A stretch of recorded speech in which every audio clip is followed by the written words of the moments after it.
Okay, I think we're live now.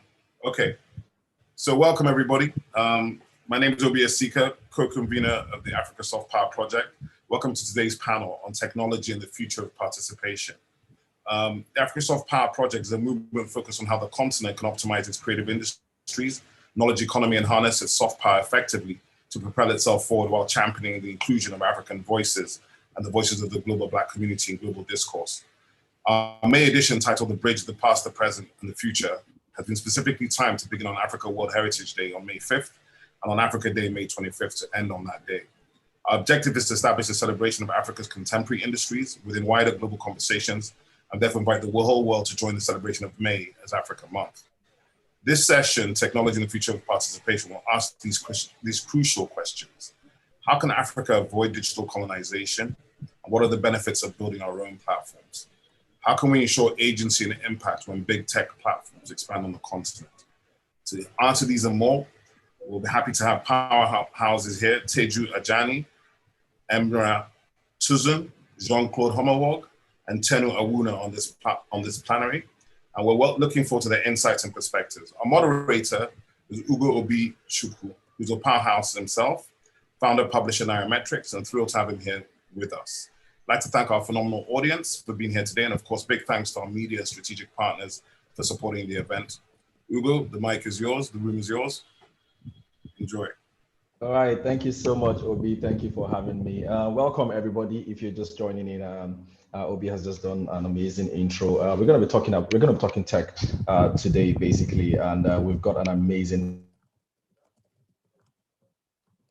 in a short moment. But this is bound to be a very, very exciting discourse. We're going to be discussing tech generally in Africa, technological landscape, of technology, the journey so far, emerging trends, and the future potential for tech in this, what was called dark continent. I believe we're no longer the dark continent.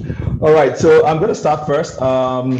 Ladies first, I believe. We will start with Teju. Teju, just a brief intro. Okay, my name is Teju Ajani, and I look after the Apple business in Nigeria.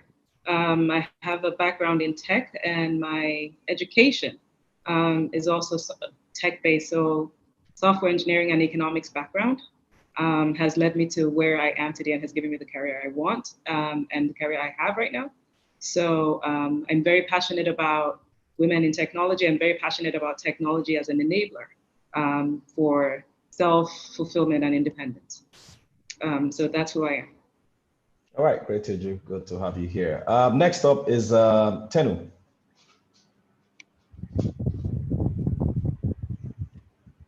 Tenu, are you here? Okay, so let's move to Jean. Yes, sorry. I think Tenu is unmuted, so Tenu, go ahead. I'll go next. Okay. Sure. Okay. Sorry about that. So Tenu, I'm Ghanaian. I'm the co-founder and managing director of the Blue Penguin, which is a African fintech. We play in the payment space, enabling merchants acceptance across the continent. We've been around since 2017. Prior to that, I spent some time in Nigeria, so I'm very familiar with the market there as well. And as Teju said, I'm also quite excited and very passionate about the payments in Africa. So happy to meet all of you, and hoping to learn more from the rest of you guys. Good stuff, Tenu. Jean, you're next. Hi, guys. My name is Jean-Claude Homawoo, originally from Togo. So I have my cousin Tenu on the call there with the double O. So I'm a co-founder and chief product officer of Lori. Lori Systems is a logistics technology company, both from the marketplace side and from the application side. Like Teju, I have a background in software engineering and a degree in business as well. Came back to the continent recently, so I grew up on the continent in Togo and was in the US for several years, worked in big tech, and then saw the light and came back to build Lori. I am passionate about technology on the continent. I am a huge believer in technology as a tool for private sector development. Huge believer in entrepreneurship. And so love discussions like these that touch all of my favorite topics. Good stuff. Last but not the least, Emra. Hi, everybody. My name is Emra. I've been with PayPal for almost 10 years. I have a background in finance and economics that led me to my career at PayPal, and quite passionate about seeing businesses grow and expand internationally, and seeing some success stories, and that drives me and quite what I do every day when I wake up in the morning. And I think the North Star for me is the continent becoming a net exporter in my lifetime. And I think we're going to be able to see that, hopefully. All right, great stuff. As you can see, we've got an amazing panel, diverse panel for that matter. We're going to be discussing tech, not just for Nigeria, but Africa in general. So guys, we're going to dive straight in. As usual, please, if you have any comments, please, put it up in the chat box. And as we go on with the conversation, we might take a few of those. This is basically a chat show, discuss in general. We're not going to be having any, questions directed at anyone. So do feel free once I just drop any topic and to interject or to dive in if you have something to say as well. So guys, welcome once again. Africa has basically been in the news over the last decade or so. We've seen different kind of technological companies spring up in Africa, be it West Africa, East Africa, South Africa, or even North Africa. But then we still, before we even go into tech in general in Africa, we've seen a lot of local, industries or companies in Africa that has dominated over the last 20, 30 years. We've seen the like of MTN, we've seen Eskom, we've seen Dangote Cement in Nigeria, and a few others. Do we have an equivalent at the moment of, what you would call some people like to call them the FANGs in the US and Africa? Are we at that level where we can say, oh, these are like, our tech stars, these are the tech unicorns or the big ones we have, right here in Africa? Anyone, please? Or maybe you, Emra, you can start.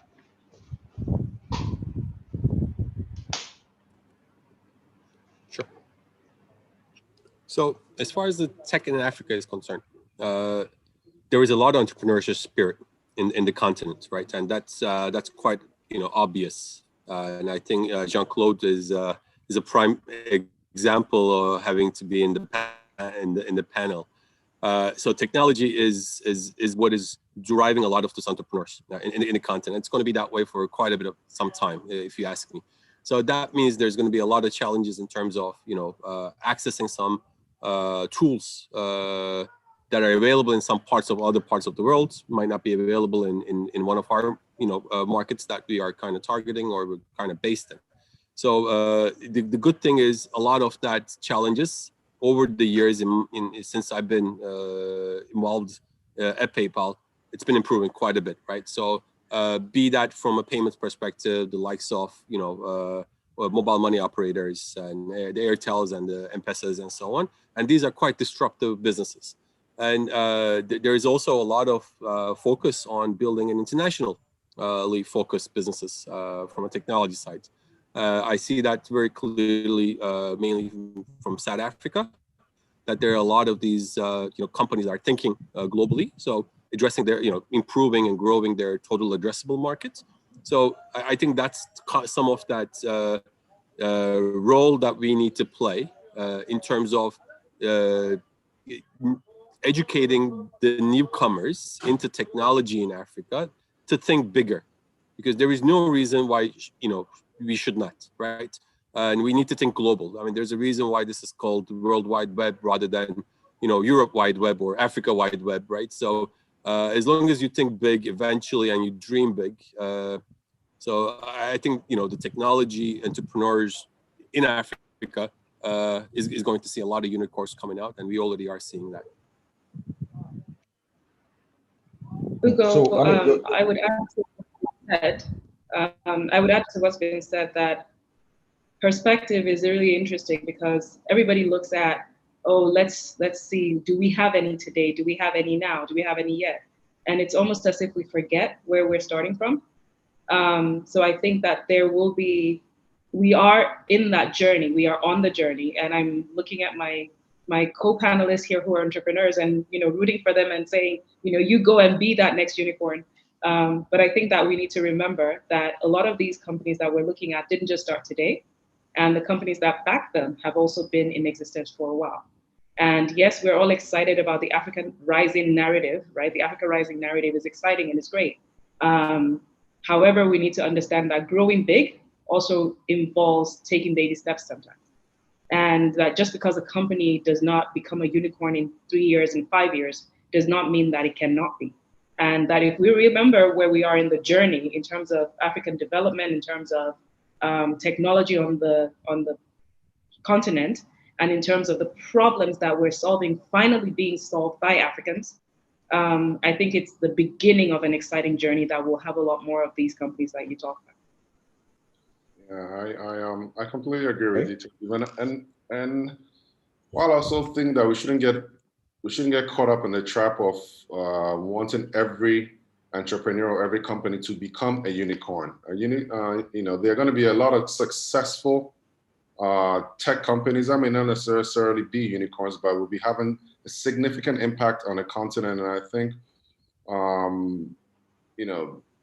those companies should also be encouraged, and we should definitely give them support. So I think right now the whole world, everybody's focused on, okay, who's the next unicorn or billion-dollar valuation? And I mean, one of the I guess one of the drawbacks, one of the things that holds us back is that the Silicon Valley companies have over the African ones are access to capital, right? And so having those early investors or having those early VCs invest in your company is something that the African startups lack. And I think those are some of the things, those are some of the opportunities, those are some resources that allows them to scale very quickly, which some of us may not necessarily have access to early on. So just to answer your question. All right, so just to come in here, John, I'm going to come to you now.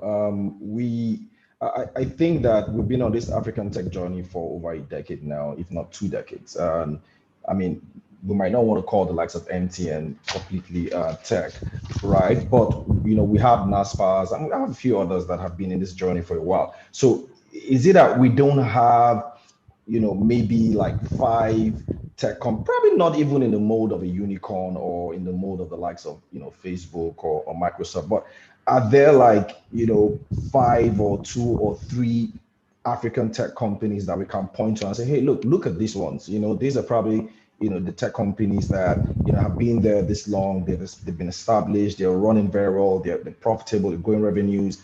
And then the younger ones or the newer ones coming up can at least look up to. Don't we have any at the moment in Africa? So I hesitate at the premise of the question, which is that the way things happen for us will mirror or will look exactly like how it happened in Silicon Valley, because I don't think it needs to, and it's unlikely that it will. So answering the first question first, are there any FANGs in Africa? I don't think we can say that ubiquitously yet. Jumia is probably the most recognizable brand, and some will find things to say about Jumia, whether they're a truly African company or not. And to me, they are, right? Like that, it's where the business is, and founding stories are always messy. Founding stories are always messy. Sure, it's not, it was not founded in the most traditional of ways, but it is operating in our market. Obviously, when you look at companies like Flutterwave, and you look at companies like Paystack, they've been the more recent successes, and I think probably everyone on this call celebrated them when their announcements came out. I think those are probably in the conversation. Some of the earlier generation companies maybe didn't have quite the lasting power. I mean, I think of companies like Iroko TV and others that are sort of localized to their own markets. So I don't think we necessarily have anything to sort of put up on the same mantle as those tech companies, but it will come. I'm aligned with Teju that, like, we are in the very, very, very, very beginning of the African story, and we're doing a lot of things in parallel. We're leapfrogging certain industries. We're still digitizing our countries. We're still powering our countries.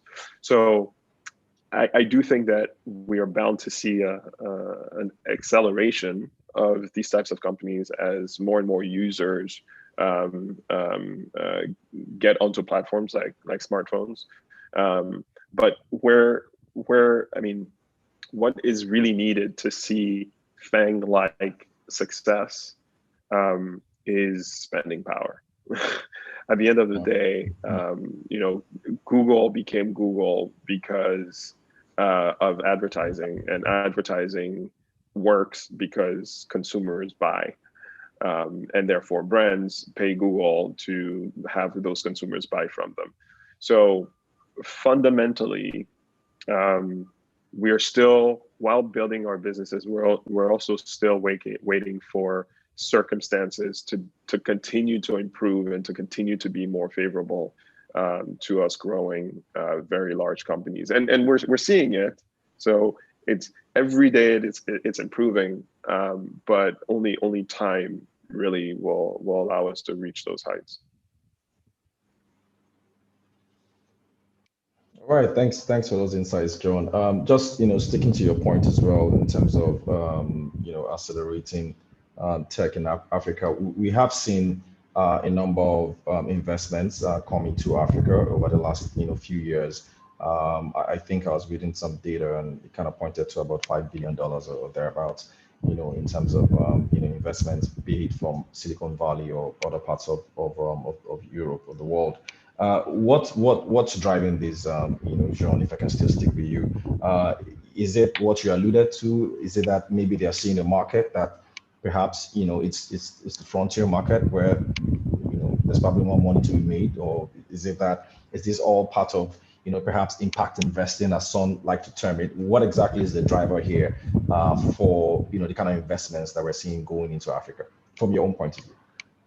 I mean, it's the same reason we're all on this panel, right? Like, it's the same reason. Every time I'm in Nairobi,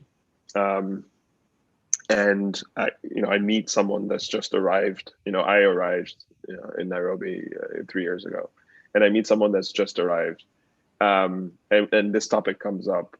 The answer I usually give is that the same reason that they are here in Nairobi is the reason why those investors are investing. Like, you keep running into people moving to the continent, and everyone has their reasons, but the underlying reason is the same across the board, right? Which is opportunity. It's everyone, well, not everyone yet, but more and more people can see it, they can sense it.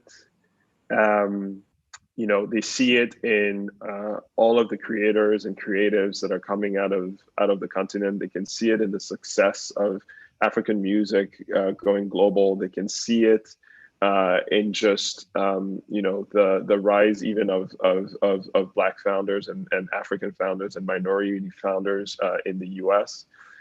They can see it when they visit our countries on the continent and realize, wow, this is different, but this is cool, this is fun. And they can see it when they see our Nigerian businessmen with their 16 phones, and they're like, wait a minute, there must be something going on there. So the reality is, everyone, investors are human beings too, right? Like, we forget that they watch the same TV, the same shows, the same everything as everyone else, right? Like, when they go home to have dinner, they're just regular citizens.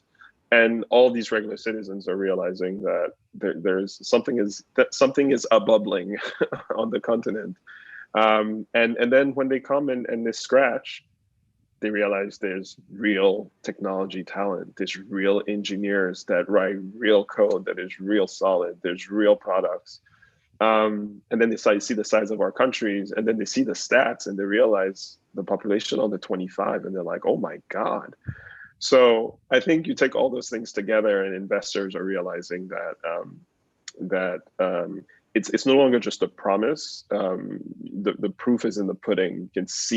You can see revenues being generated on platforms. You can see app adoptions. You can see the intersection of technology and real world, and you can see in education, in logistics, in finance, just how much there is to be done and the appetite for it. So I think the capital is just the manifestation of the enthusiasm that is naturally just exciting everyone.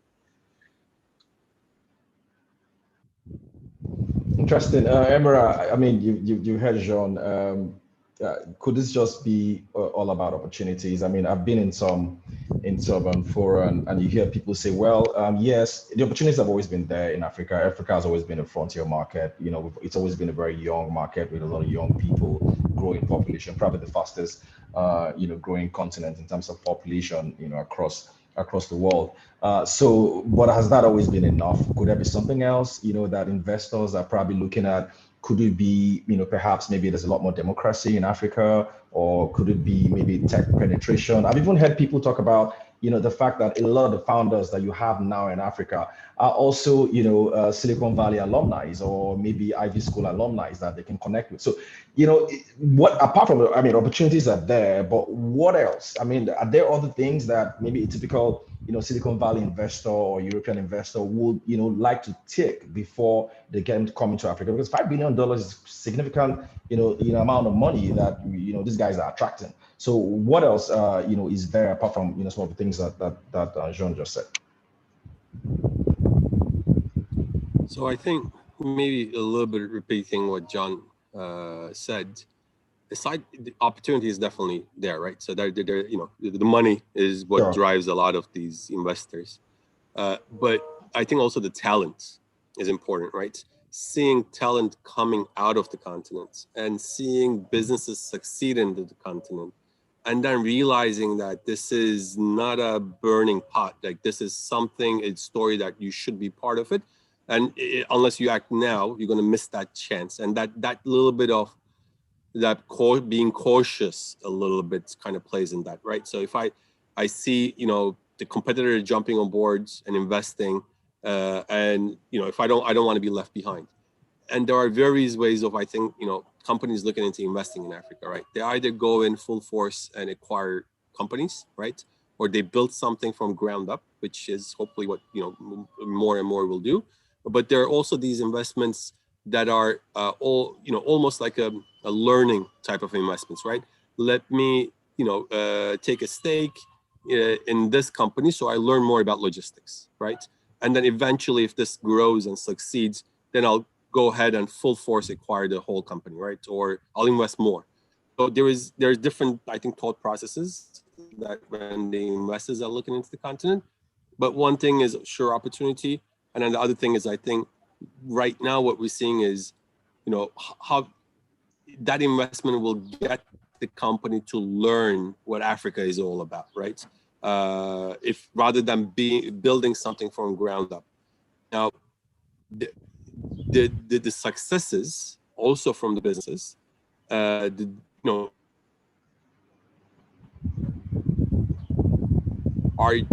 being taking not lightly around payments, right? So when you look into, a prime example of success stories around payments, keeps coming up, and it keeps coming up more and more and more. And it's not because there's 2 billion people. It's not because the fastest growing economies in the market, but they're also seeing that there is a business that they didn't even think about, right? And it came out of Africa, it grew out of Africa, and it succeeded, right? And seeing that is always kind of gives it assurance that, okay, I need to be here, I need to be present, I need to be on the grounds because I'm going to miss this boat. So opportunity, yes, but I think there's also a talent and products that they're seeing coming out of the continent, and that gives them the assurances to come in. Some will, again, be a little bit cautious in the beginning, and a lot of that funds are usually learning, right? Let me just test the waters, but that will eventually lead to bigger investments, I think. Teju, what's your take? I completely agree with Jean-Claude and Emra.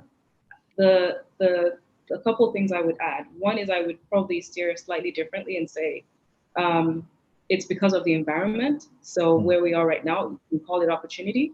However, it's not just opportunity on a business sense, but it's opportunity in terms of the market evolution, right? So the market is finally evolving enough. The culture, the digital culture is finally evolving enough to where technology offers real solutions to real problems.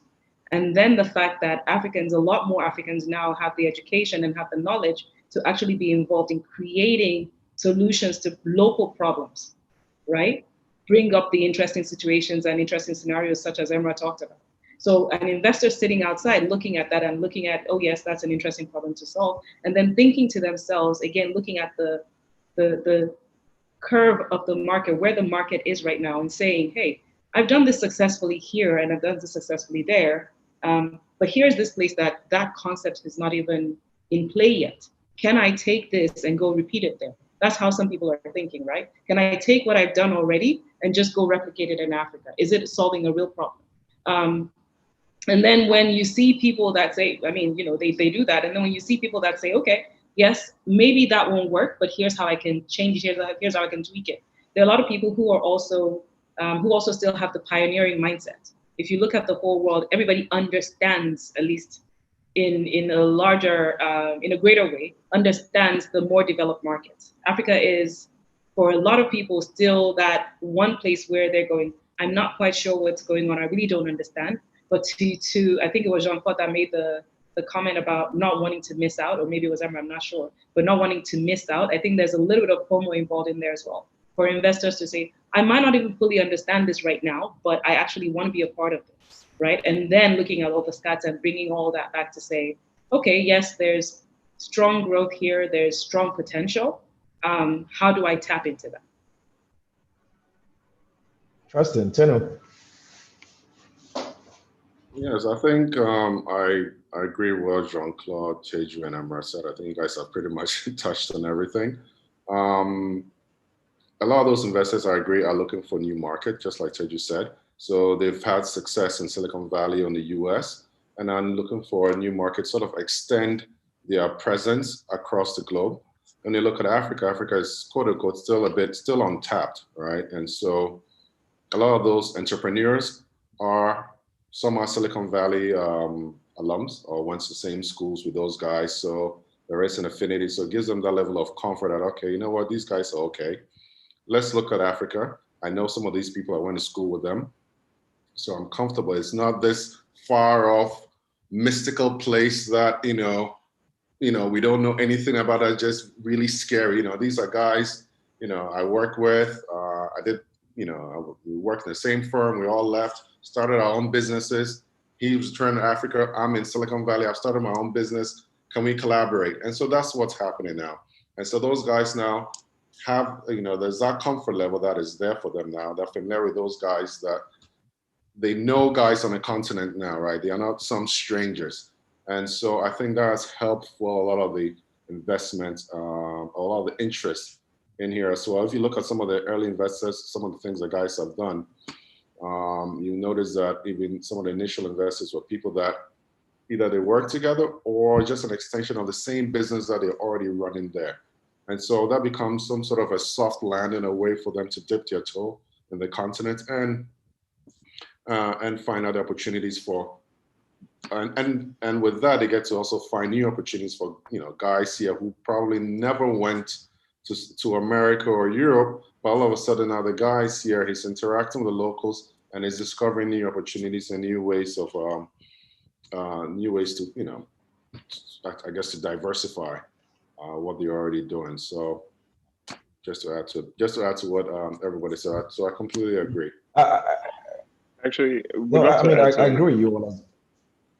Yes, go ahead, John. Go ahead. I'd love to add to Tenu's point. I think it's also important to unpack that $5 billion and look closely. And what you'll notice is that, Silicon Valley is probably the smallest component there. What I do like about what you see when you unpack is the breadth of sources. There are a lot of angel investors, like Tenu said, folks that were sort of co-workers in the past or whatever it might be. There are a lot of Chinese investors and Asian investors at large. There are also a lot of corporations, U.S. corporations, that are investing on the continent. I know PayPal has made some investments. I know Stripe made investments in Paystack prior to acquiring them outright. So corporations are also making investments, and then there are funds on the continent and funds in the US. So there really is a really broad base of investors. And what's exciting about that is that rather than having a dependency on capital coming from one source, which can easily shut down. For instance, I don't think there have been any investments from China on the continent this year since COVID, whereas there was quite a lot of it in 2019. But that hasn't slowed down the pace of investment because it is so diversified and it's coming from so many different places.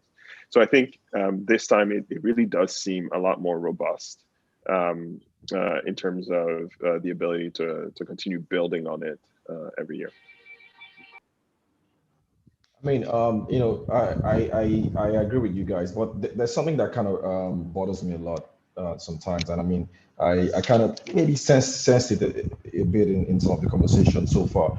It kind of when we say opportunities in Africa, it sounds like perhaps maybe it's a consumption story, not necessarily a value story or innovation story. It looks like Africa is probably being looked at as, oh look, this is the next new market where people can start to consume things, right? So probably where you can come and dump products.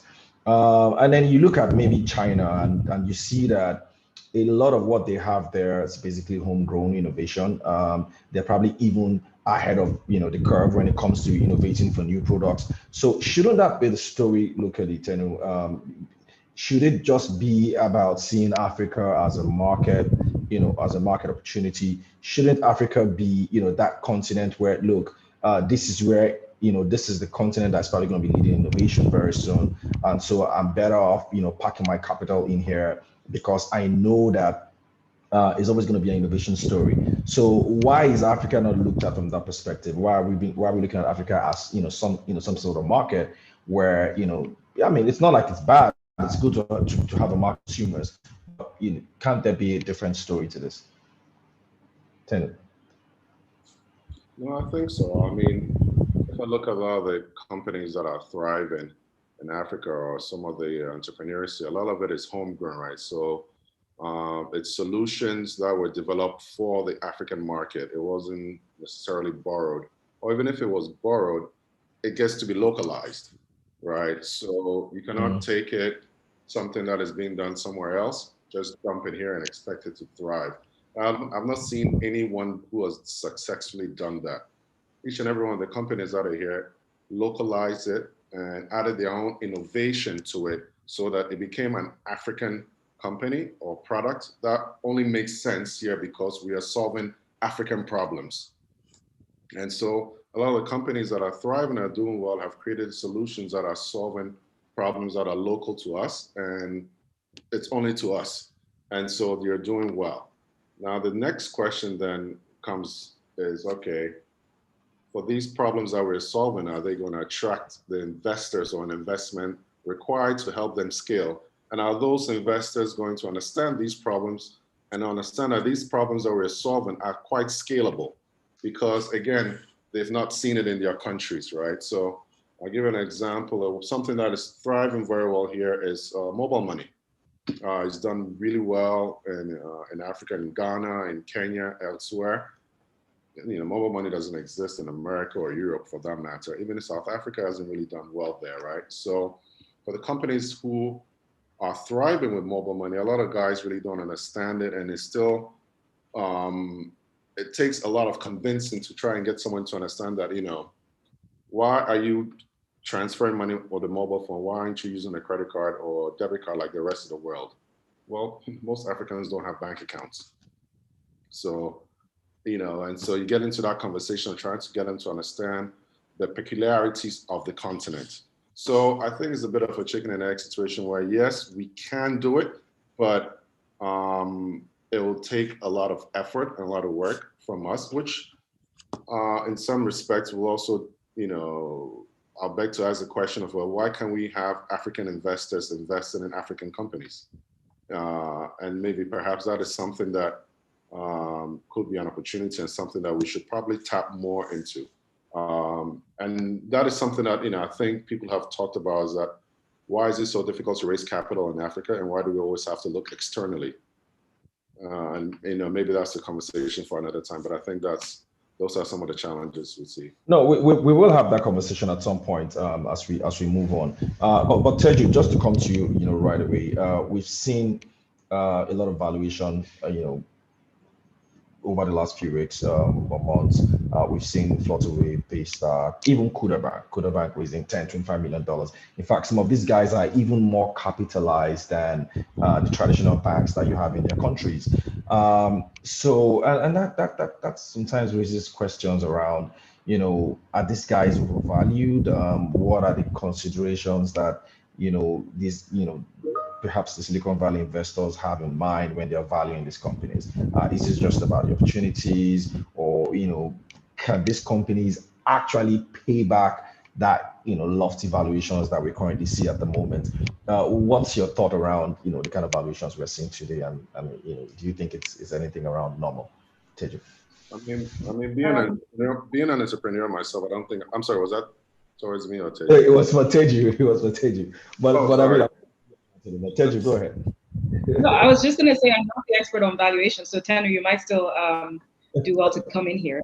However, I will say this. I will say I don't think the picture is very different here compared to anywhere else. When I say here, I mean Africa compared to anywhere else. I think if we were to step back and look at the stats, number one, in terms of startups, in terms of companies, how they raise investment, in terms of the success rates, in terms of whether or not they're overvalued, I think you can go back to the last list of 100 companies, 100 startups in the US, 100 startups in the UK. I think you would find the same shape and form, or the same mix, which is, yes, there are some companies that are overvalued. However, there are a lot of companies that get the valuation they get, not just based on optimism and the problem they're solving, but also with the projection of the growth of the market and the possibilities, right?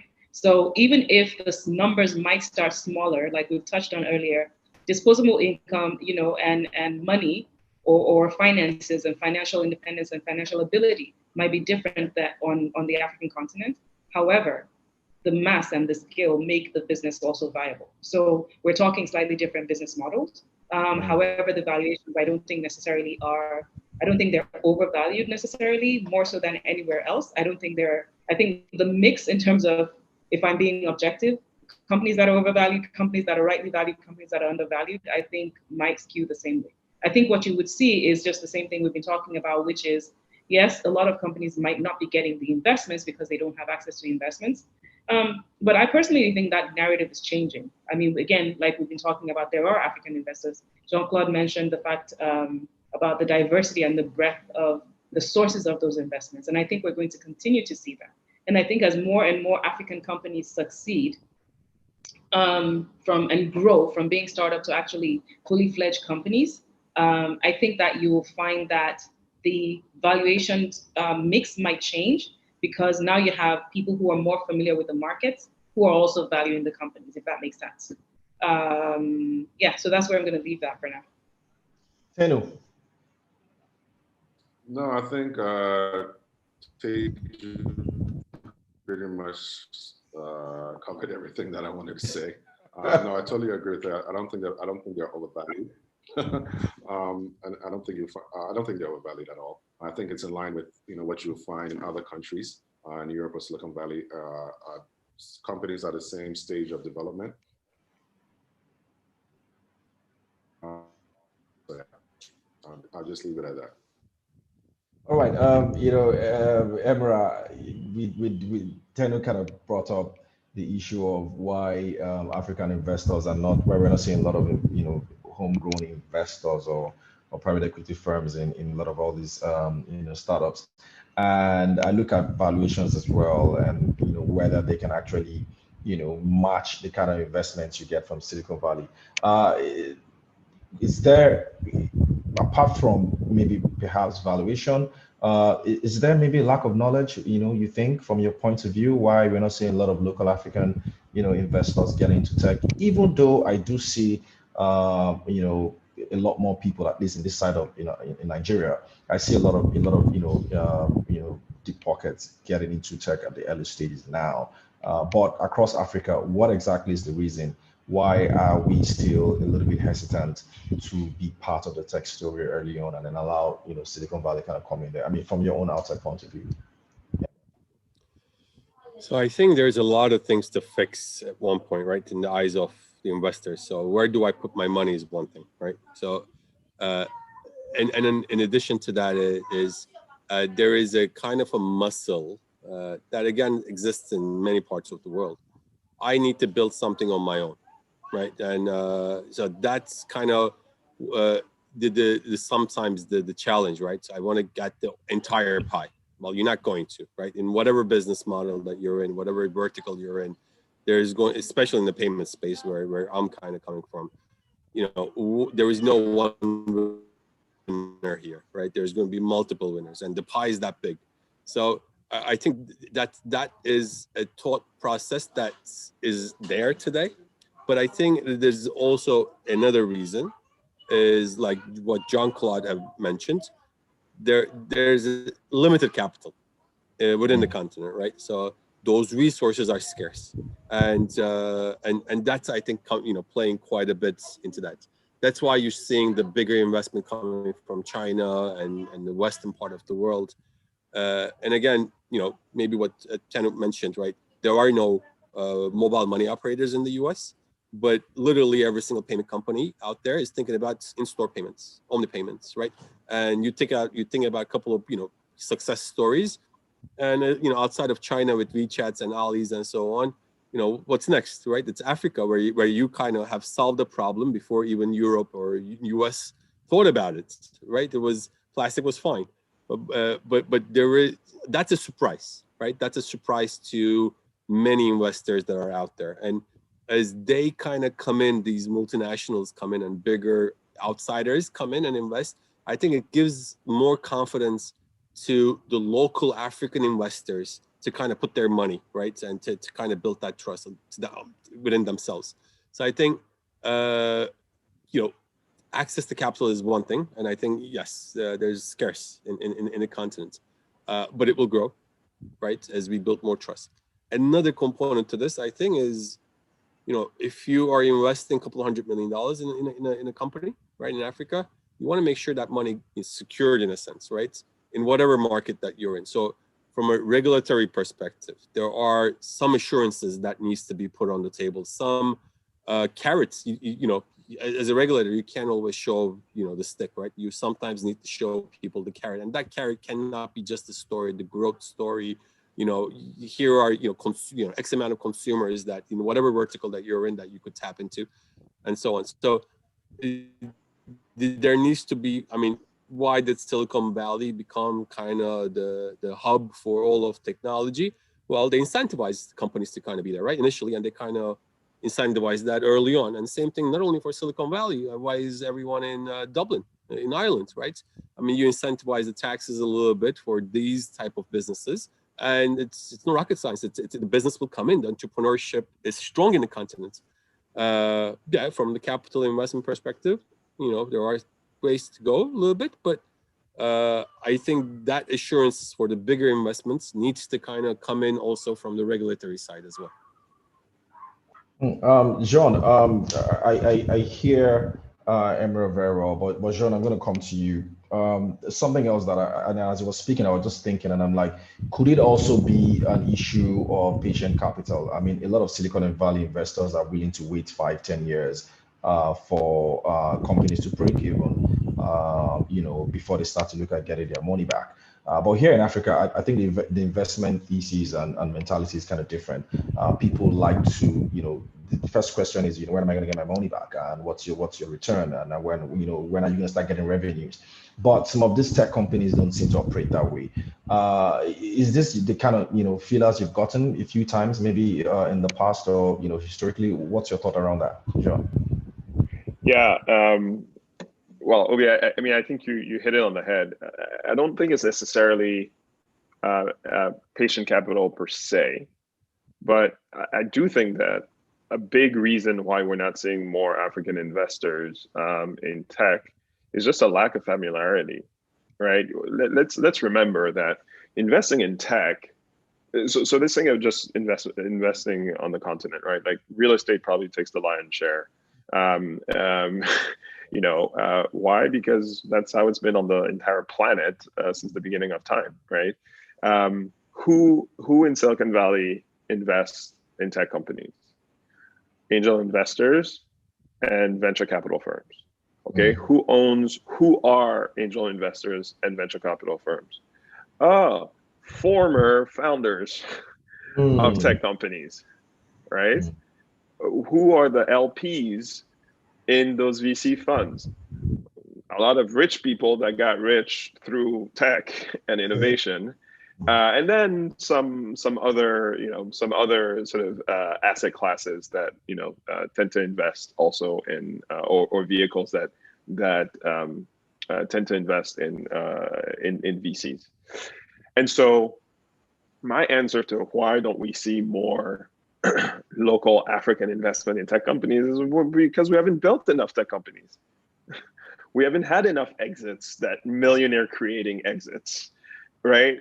And when we do, then we will be primed to have really rich people that say, where am I going to put my money next? Real estate?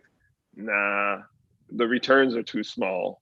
Banking? Nah, I hate those guys. When I was trying to build my company, they'll never give me a loan. I know, I'll put my money in tech startups. I'm going to start a VC, and so on and so forth. So, you look today, even rich people in Nigeria, like how many of them know venture capitalists? I mean, like how many of them know and trust venture capitalists to give them millions of dollars and say, that's to help you grow your 20, 30, 50, $100 million fund? There's just not very many, right?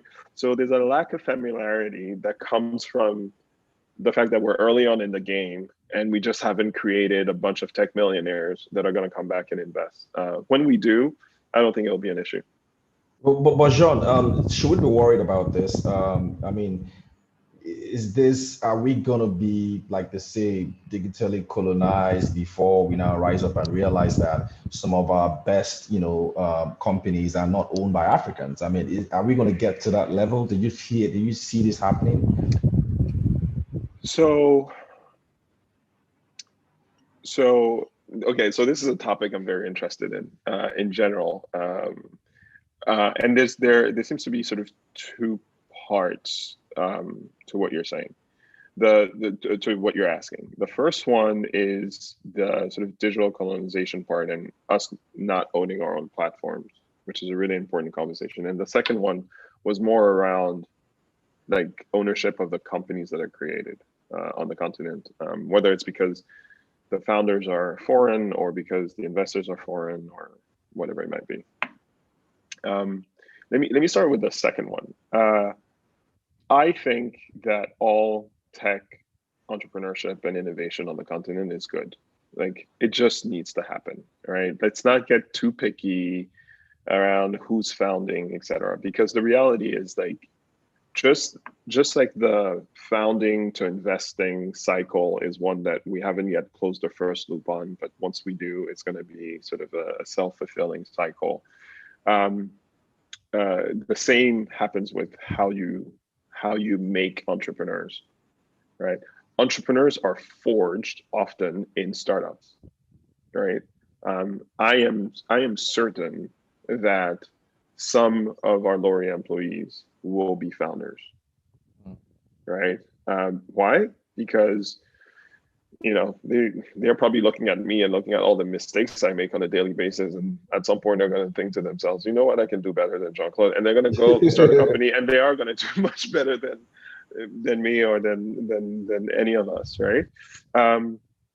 So as long as tech startups are operating on the continent, they will forge more entrepreneurs that will eventually found more companies. And a large number of them are going to be the African employees that worked at these companies.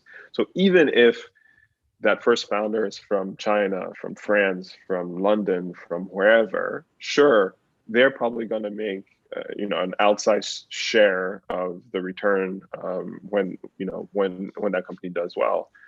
But having had success on the continent, I'm pretty sure that entrepreneur will then want to reinvest in that market because it's now the market where they have developed an expertise and where they had their first success or their second or whatever it is.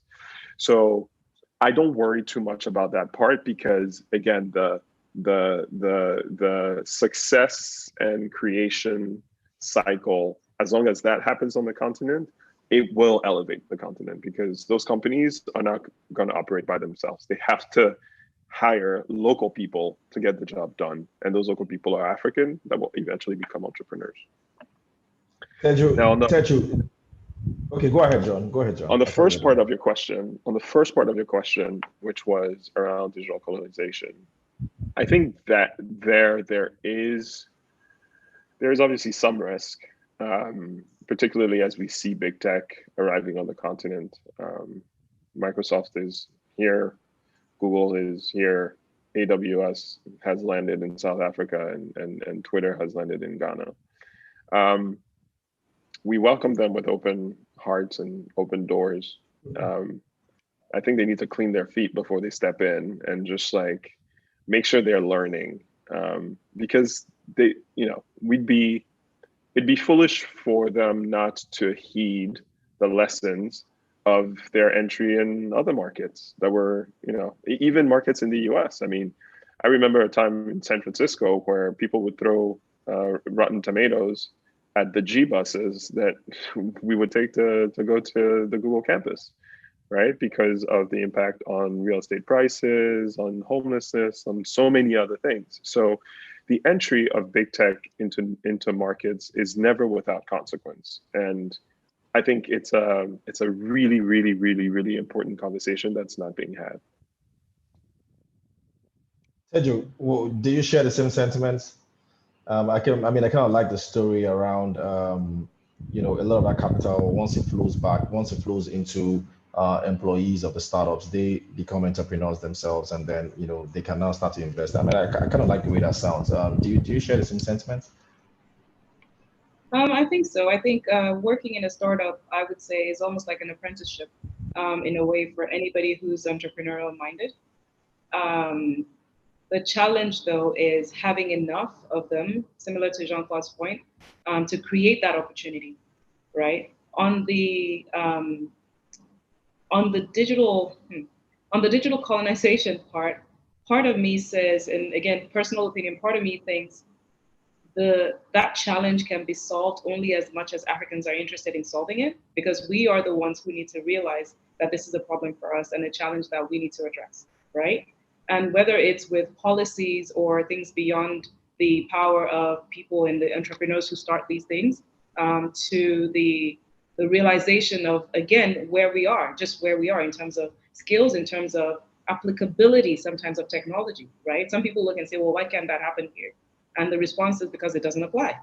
As simple as that, right? And so are we chasing after the right problems to be solved? Are we chasing after, when we solve problems for ourselves, are we looking at, when we're setting up the companies, are we looking at the longevity and the sustainability? Are we looking at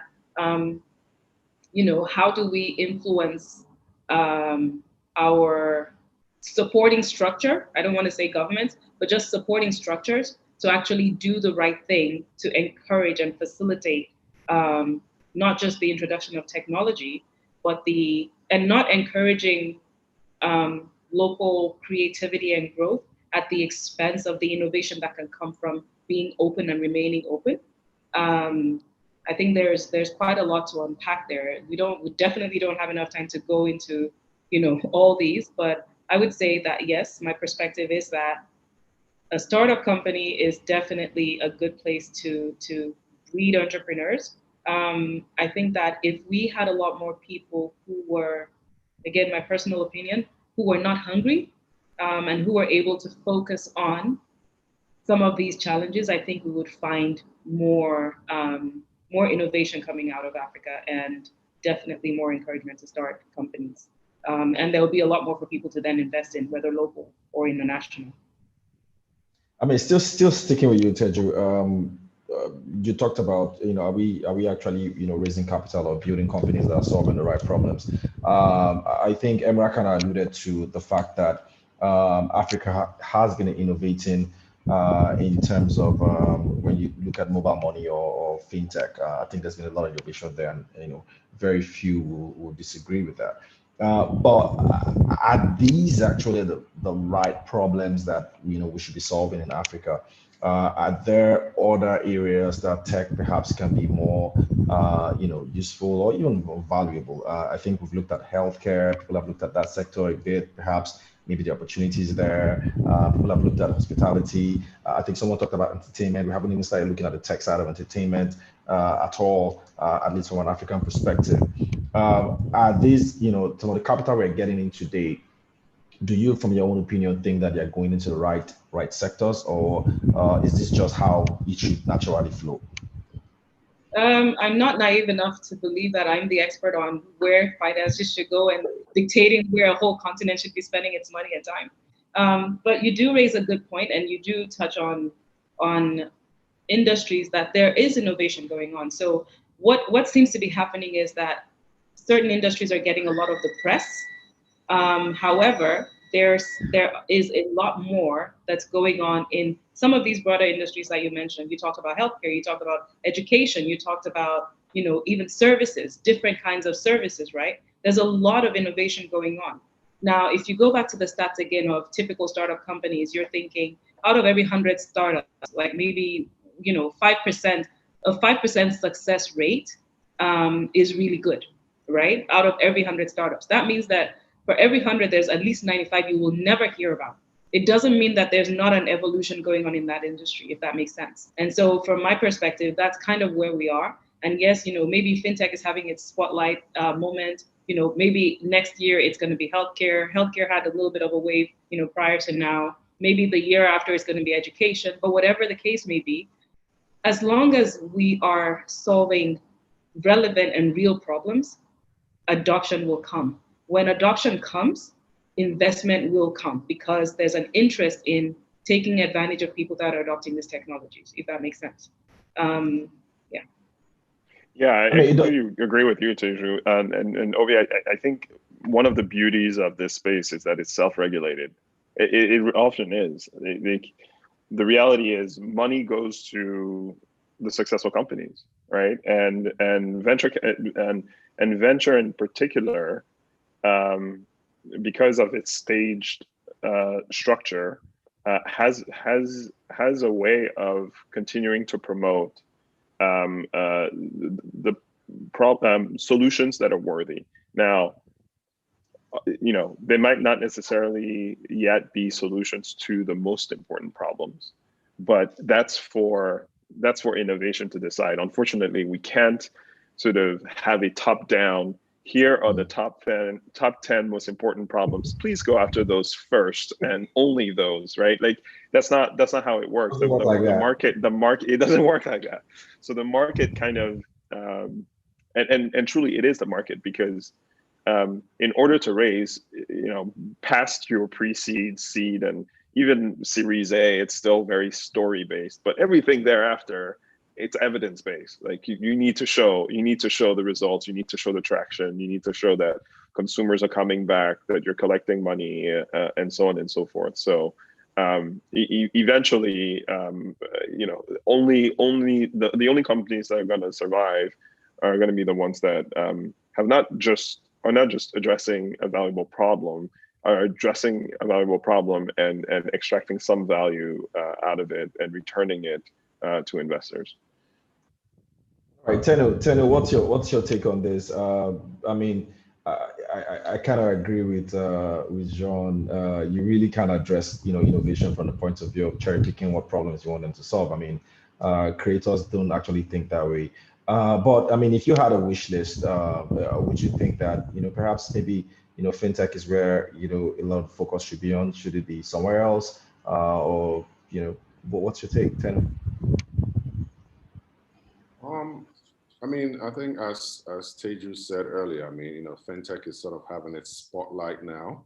So, you know, those of us that are in fintech, we are having our spotlight, and, you know, everybody wants to know what we're doing, how we're doing it, and how fast we are growing, and we are all the more excited to talk about it. But, you know, like as I think Jean-Claude and Teju also mentioned earlier, is that I think Africans are entrepreneurs at heart, right? So, you know, I think Jean-Claude was talking about, you know, other techs, employees within tech companies eventually become founders, future founders, which I completely agree with him on. But I don't think that's something new. I mean, Africans are generally entrepreneurs. They're always looking for something new to start. And everybody always has a side hustle, right? So I'm sure, you know, all the places you work with, everybody constantly has a side hustle. I mean, I was a senior exec in a company, and my boss, who's a CEO, had a side hustle, which got me thinking, well, what the hell am I doing? I need to start doing something. You know, so everybody is an entrepreneur. I mean, everybody's got one business or the other that they're doing. And the only thing that holds them back is how to scale it and how to fund it and how to get adequate resources to get it to grow and become the next big thing. So I don't think we lack that at all in terms of entrepreneurship in Africa. I think we probably even over-index on that because everybody's got a business doing something and wants to tell you about it. Where we lack is, you know, the adequate resource or having that spotlight on that business. So, like I said, right now, fintech is it. Who knows tomorrow what it's going to be? You know, is it going to be agri? Is it going to be education? You know, healthcare? As Teju said, I don't know, but I think you know, everything is in cycles, and everyone is eventually going to have their turn or their spotlight. The question is, are you going to be ready when that spotlight gets to that, when your turn comes? And that's pretty much where I think a lot of the conversation probably go. How do you get yourself ready to scale your business or whatever it is that you're doing, such that when it becomes sort of the industry du jour, the point when investors and everybody are interested in it, do you have the adequate infrastructure in place to sustain that business and grow it and attract the, you know, the right kind of investors who want to put money behind your venture. Fortunately for some of us in fintech, I mean, we did the right thing, so yes. But are the smaller guys, are they going to be able to do that? And I think they will, as more and more interest and resources become available. Let's just see. Time will tell. All right. You know, thanks for that, Emra. I'm going to come to you. I moderated a webinar sometime. I think it was last weekend, and we had somebody from Security and Exchange Commission, the chief economist, on that webinar as well. And I mean, because we've talked about, so let's just agree it's fintech, right? And we have seen a lot of investments going to fintech, but as fintechs continue to disrupt the African landscape, as we are seeing, there's bound to be, you know, they're bound to ruffle some feathers here and there, be it, you know, traditional competitors, which are the banks or regulators. Regulators are still struggling to try and understand, you know, how these guys operate. Did you see potential synergies along the line, or is this just one of those teething problems? Let me give you a classic example. There was somebody I had on that show, and you could, you know, you could perhaps sense a little bit of naivety from the point of view of some of the founders, being that, you know, they don't necessarily understand some of the regulations that are already in place or some of the laws that guide, you know, that space. So, and that's where you see a lot of, you know, issues between founders and regulators. So where do you see this synergy, and how, you know, how can, you know, smaller startups or, you know, big companies, big tech companies in Africa start to work better with regulators?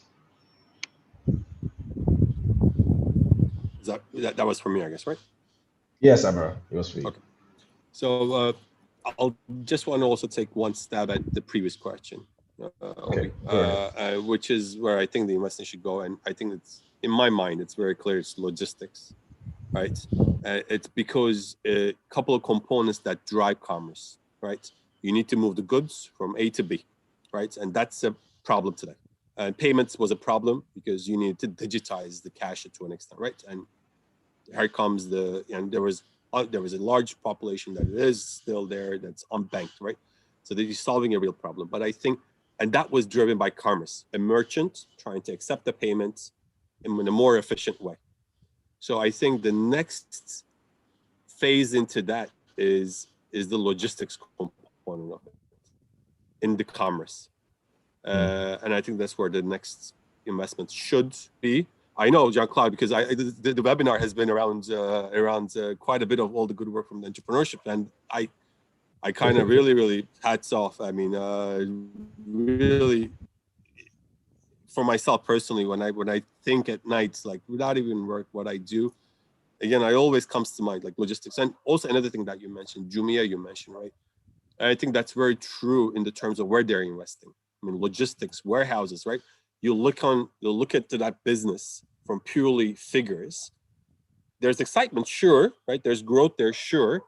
But I think, you know, everyone agrees that because they invested on the logistics, that this is a more solid investment if you want to, you know, invest in a company, right? So because of the warehouse. But coming back to it, like how do you collaborate and partner, and where does the regulators come in, right? So again, no one company will win a space all by themselves in Africa. Impossible, right? Not in logistics, not in payments, not in, you know, anything, not in real estate, nothing. So I think, and it also touches to that digitalization or digital colonization of the continent too, right? So I think we should, like Jean-Claude had mentioned, with wide open arms, should welcome these folks in, right? And as they come in, a lot of them will fail, by the way, right? I mean, if it wasn't the case, I mean, a lot of these, you know, schemes, the Visas, the MasterCards and PayPals and so on, we could just apply the same successes that we had elsewhere and we would just already succeeded, right? I mean, but it's not that we're failing, God forbid. I mean, personally for the company that I represent, but it is very clear that coming together, no one person, again, it maybe touches back to that capital, right? There is not enough capital to solve a problem by yourself. So you need to collaborate. That's for sure. Where the regulators needs to come into this, how do I make this easy? How do I make this more welcoming, right? How do I kind of open the flood, maybe even open the floodgates first, right? And then rather than coming into the game on day one and saying, okay, if anyone wants to play in this space, these are the rules. Well, we don't know enough about what that business is for Africa, right? With the African nuances. And a lot of the times that I'm concerned is the decision makers, the regulators are looking at examples from outside of Africa and trying to apply those within Africa, right? But we all know that, you know, Africa is unique in itself. And we don't know enough data yet on any given, maybe payments aside. We don't know enough yet. So if, you know, my personal view, open the floodgates, let everyone in, let everyone start their business. And from those learnings, yes, there will be losses here and there, but from there you grow. And it's being at the early stages of this journey, it's the right time. When you get too big in the continent, right? then the failures will really impact your residents, your citizens, and so on. So, but you let the floodgates in, and there isn't much to lose already, right? Because the pie is today not that big anyways. So what's there to lose? And maybe one last thing about the digital colonization again. I think there is entrepreneurship in Africa, but there is a little bit of self-trust, right? Confidence.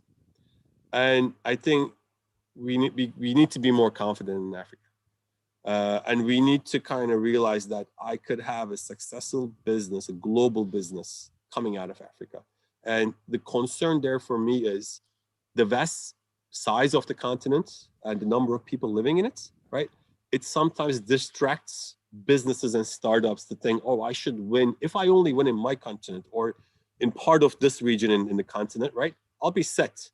Well, you're kind of shooting yourself in the leg because your addressable pie is already small. You're already setting up yourself for a failure in a sense, right? Why are those, big fintechs are coming in and big technology companies are coming into the continent? Well, they don't have room to grow anywhere else, right? This is the uncharted territory, and they need to kind of now come in. But it could also work the other way around. Don't think within the continent. Grow out of Africa, but grow globally. If that happens, then we become the next exporter. Then you see, not millionaires, billionaires. Without Africa. And that's what we should do. Otherwise, someone's going to come in and take a little bit slice from your pie. I'm going to just interject quickly, Ugo. Thank you so much. We're going to have to end because we have, this is an hour and you guys have done amazing. So we have to end because we have another session coming up in 10 minutes. So this has been wonderful. Thank you so much, everybody, for being here. And it was an amazing conversation. We're going to bring in Raj to say a quick word, but we don't have time now. So thank you so much, everybody, for being here. Teju, Tenu, Emra, Jean-Claude, and Ugo, thank you so much. We appreciate your time. We're really excited to have had you, and this was a great conversation. Thank you, everybody. I'm sorry to cut off because having us. End now. Thank you for having us. Hi, how are you? Thank you. Pleasure. I'm sorry we couldn't bring you on. We didn't have enough time. So that's time. okay. I know when I'm not wanted. It's fine. Take care, everyone. Thanks, everybody. Thanks for a great panel. Teju, thank you so much. Tenu, Ugo, Jean-Claude, Raj, Emra, thank you so much. We appreciate it. Bye. Take care.